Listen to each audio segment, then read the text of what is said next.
नमस्कार दोस्तों। आज हम लोग बात करेंगे आपके नवोदय एंट्रेंस एग्ज़ाम 2021 के लिए एक इम्पॉर्टेंट टॉपिक जो कि है आपका नॉन लिविंग एंड लिविंग यानी सजीव एंड निर्जीव, जिसमें मैं आपको हिंदी और इंग्लिश दोनों में इसका बता दूंगा कि कैसे कैसे क्वेश्चन पूछे जाते हैं और इसके ऑब्जेक्टिव आपको कैसे देखने को मिल जाएंगे। तो चलिए वीडियो को बिना देर किए हुए करते हैं स्टार्ट।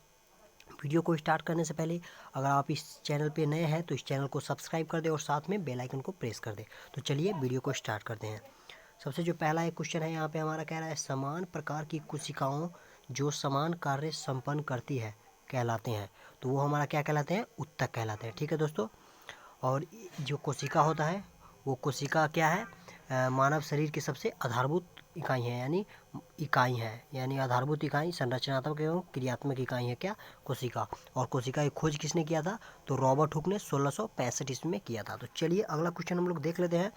अगला क्वेश्चन कह रहा है सजीवों में वृद्धि होती है। तो सजीवों में वृद्धि कैसे होती है? वो आंतरिक वृद्धि होती है यानी हमको बाहर से पता नहीं चलता है। चलिए नेक्स्ट क्वेश्चन देख लेते हैं दोस्तों। यहाँ पे कह रहा है निम्न में से किसमें जीवन चक्र का अभाव होता है?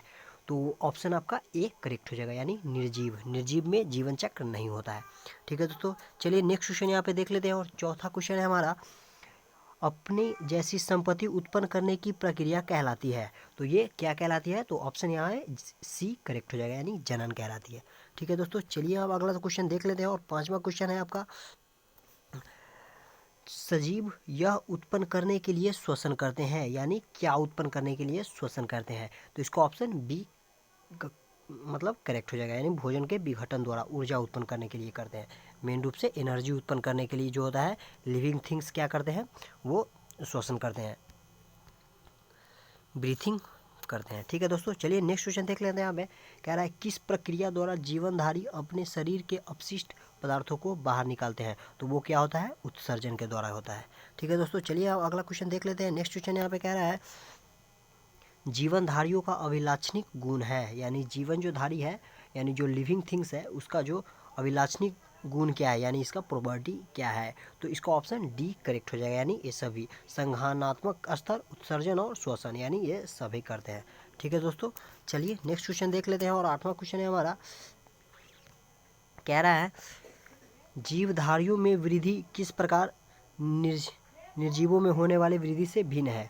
तो ये किस तरह से भिन्न होता है? तो इसका ऑप्शन जो होगा बी करेक्ट हो जाएगा, आंतरिक वृद्धि होता है। ठीक है दोस्तों। सजीव में आंतरिक वृद्धि होता है और निर्जीव में होता है वो कुछ नहीं होता है। ठीक है दोस्तों। चलिए नेक्स्ट क्वेश्चन देख लेते हैं। यहाँ पे कह रहा है निम्न में से कौन उद्दीपन के प्रति प्रतिक्रिया दर्शाता है? तो ये इसका ऑप्शन जो है वो 9 का ऑप्शन यानी ये केचुआ और मानव दोनों हो जाएगा यानी ए और बी दोनों करेक्ट हो जाएगा।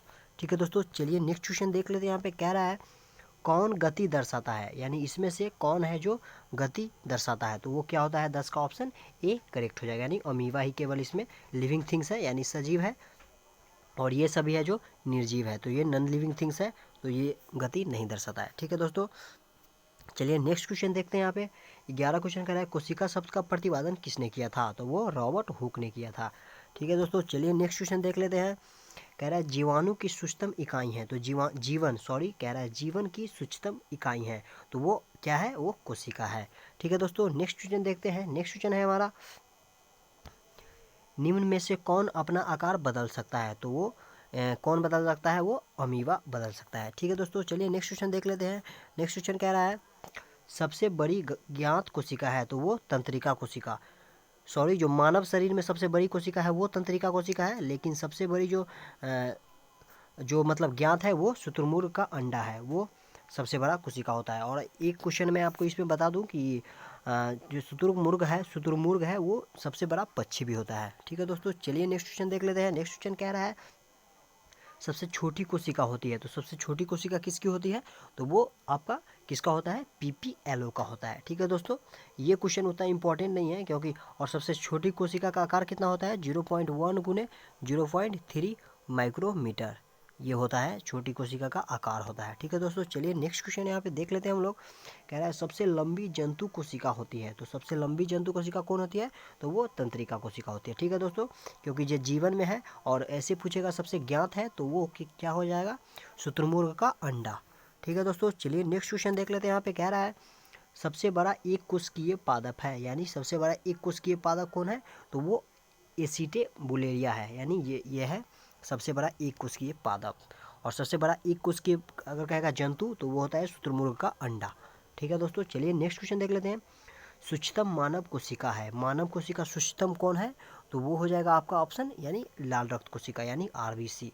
और आरबीसी का जीवन काल कितना होता है, 120 दिन होता है। ठीक है दोस्तों, तो ये आप याद रखिए, जो रेड ब्लड का होता है जीवन काल 120 दिन होता है, और इसको सूक्ष्मतम मानव कोशिका भी बोलते हैं। ठीक है दोस्तों, नेक्स्ट क्वेश्चन देख लेते हैं। यहाँ पे कह रहा है कोशिका भित्ति अभिलाक्षणिक, कोशिका भित्ति का अभिलाक्षणिक गुण है, यानी वो कोशिका भित्ति है वो किसका अभिलाक्षणिक गुण है, तो कोशिका भित्ति है जो केवल पाया जाता है किसमें, तो वो आपके पादप कोशिका में पाया जाता है। जो मोटी मोटी चमड़ी होती है वो केवल पादप कोशिका में के पास होता है, तो ये ऑप्शन बी करेक्ट हो जाएगा, यानी डी करेक्ट हो जाएगा। ठीक है दोस्तों, चलिए यहाँ पे देख लेते हैं। 20वां क्वेश्चन कह रहा है पादप कोशिका में प्लाज्मा झिल्ली के बाहर उपस्थित मोटी अतिरिक्त परत है, तो वो आप क्या हो जाएगा, ऑप्शन बी करेक्ट हो जाएगा, कोशिका भित्ति। अभी अभी हम लोग ने देखे हैं। चलिए नेक्स्ट क्वेश्चन देख लेते हैं। और 21वां क्वेश्चन है यहाँ पे आपका, कोशिका भित्ति कोशिका की इससे सुरक्षा करती है, तो कोशिका भित्ति क्या करता है इसका, यानी ये सभी से, यानी वायु से भी, तापमान से भी और नमी से, यानी ये सभी। इसको ऑप्शन डी करेक्ट हो जाएगा। ठीक है दोस्तों, चलिए अगला क्वेश्चन देख लेते हैं हम लोग। कह रहा है कोशिका झिल्ली के आर पार, तो ये क्या हो जा सकता है, सभी पदार्थ गति कर सकते हैं, तो ये आपका नहीं होगा, केवल जल गति कर सकते हैं, ये भी नहीं होगा, केवल कुछ पदार्थ गति कर सकते हैं। ठीक है, तो ये आपका ऑप्शन करेक्ट हो जाएगा, यानी कोशिका झिल्ली होता है वो हमारे यानी जीव जंतु और पादप के पास भी होता है, तो इससे केवल कुछ पदार्थ है जो कि शरीर के लिए इम्पोर्टेंट होते हैं, वो केवल इसके आर पार जा सकते हैं, नहीं तो और जा सकते हैं लेकिन आप बाहर नहीं आ सकते। ठीक है दोस्तों, तो ये आप याद रखिए।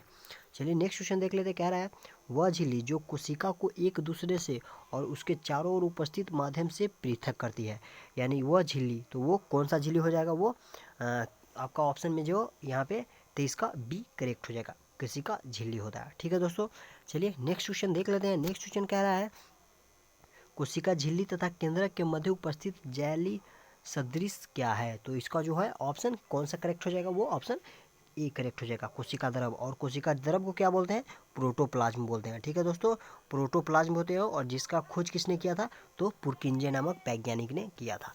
ठीक है दोस्तों, चलिए अगला क्वेश्चन देख लेते हैं। कह रहा है केंद्रक की खोज किसने की थी, तो केंद्रक की खोज किसने किया था, तो ये ऑप्शन यानी रॉबर्ट ब्राउन ने किया था। ठीक है दोस्तों, सबसे पहले रॉबर्ट ब्राउन ने पादप कोशिका में इसका खोज किया था।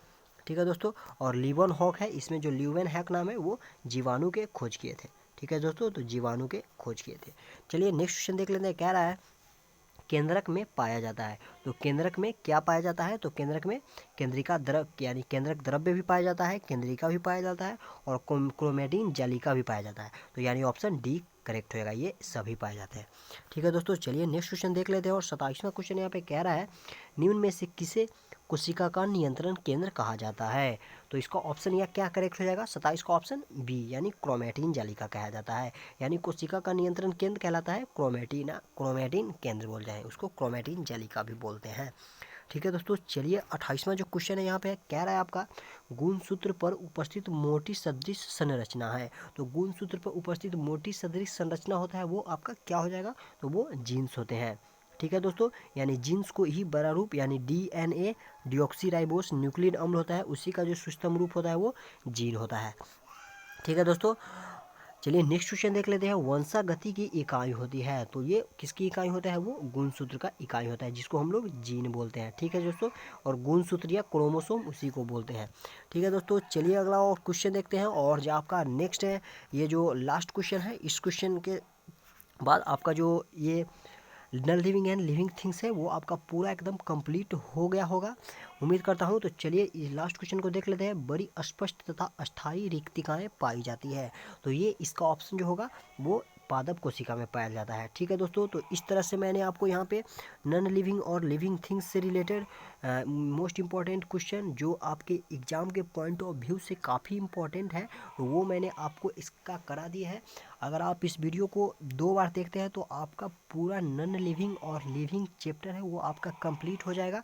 ठीक है दोस्तों, तो इस तरह से non living and living chapter को मैंने ख़त्म कर दिया है। तो उम्मीद करता हूँ कि वीडियो आपको अच्छी लगी होगी। अगर वीडियो आपको अच्छी लगी तो वीडियो को लाइक करें, चैनल को सब्सक्राइब करें और साथ में आपको कमेंट बॉक्स में कुछ लिख के जाएं। ठीक है दोस्तों, तो मिलते हैं नेक्स्ट वीडियो में। तब तक के लिए हैव अ नाइस डे। मन लगा के पढ़ते रहिए।